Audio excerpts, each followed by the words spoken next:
கொடநாடு கொள்ளை வழக்கில் ஜெயலலிதாவின் முன்னாள் பாதுகாப்பு அலுவலர் பெருமாள் சாமி விசாரணைக்கு ஆஜராகி இருக்கிறார். அதனை அண்மை செய்தியாக பார்த்துக் கொண்டு வருகிறோம். இது குறித்த முழு விவரங்களை வழங்க செய்தியாளர் ஞானசேகரன் நம்மோடு இணைப்பில் காத்திருக்கிறார். ஞானசேகரன், வணக்கம். விவரங்கள். வணக்கம் நவீனா. கொடநாடு கொலை மற்றும் கொள்ளை வழக்கில் தமிழ்நாடு சிபிசிஐடி சிறப்பு புலனாய்வு குழு விசாரணை தீவிரப்படுத்தி உள்ளது. அதன் ஒரு பகுதியாக மறைந்த முன்னாள் முதலமைச்சர் ஜெயலலிதாவின் முன்னாள் தனிப்பட்ட பாதுகாப்பு அதிகாரி பெருமாள் சாமி இன்று சிபிசிஐடி அலுவலகத்தில் ஆஜராகி விசாரணைக்கு உட்படுத்தப்பட்டார்.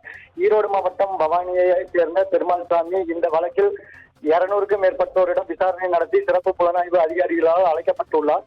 ஜெயலலிதாவுடன் சசிகலாவோ அல்லது தலைமை செயலாளரோ இல்லாத நேரங்களில் அவருடன் நிழல் போல் இருந்த பாதுகாப்பு உதவியாளர்களில் பெருமாள் சாமியும் ஒருவர். ஜெயலலிதாவுக்கு சொந்தமான கொடநாடு எஸ்டேட் 2017 ஏப்ரல் 23 அன்று கொலை மற்றும் கொள்ளை சம்பவம் நடந்தது. முன்னாள் ஓட்டுநர் கனகராஜ் தலைமையிலான கும்பல் எஸ்டேட் கோடிக்கணக்கில் ரூபாய் இருப்பதாக நம்பி ஆயுதமுடன் வந்து பாதுகாவலர் ஓம் பகதூரை கொன்று பொருட்களை கொள்ளையடித்தனர். இந்த வழக்கில் தொடர்புடைய கனகராஜ் சாலை விபத்தில் மற்றொரு குற்றவாளியான சயன் கார் விபத்திலும் உயிரிழந்தனர். எஸ்டேட் கம்ப்யூட்டர் ஆபரேட்டர் தினேஷ்குமார் தற்கொலை செய்து கொண்டார். இந்த தொடர் மரணங்கள் வழக்கில் மர்மம் அதிகரித்தது.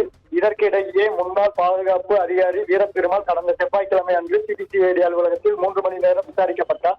அதே போல் இன்று மற்றொரு பாதுகாப்பு அதிகாரி பெருமாள் சாமி விசாரணைக்கு ஆஜராகியுள்ளார்.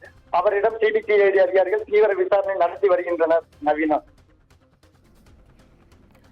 விவரங்களுக்கு நன்றி ஞானசேகரன்.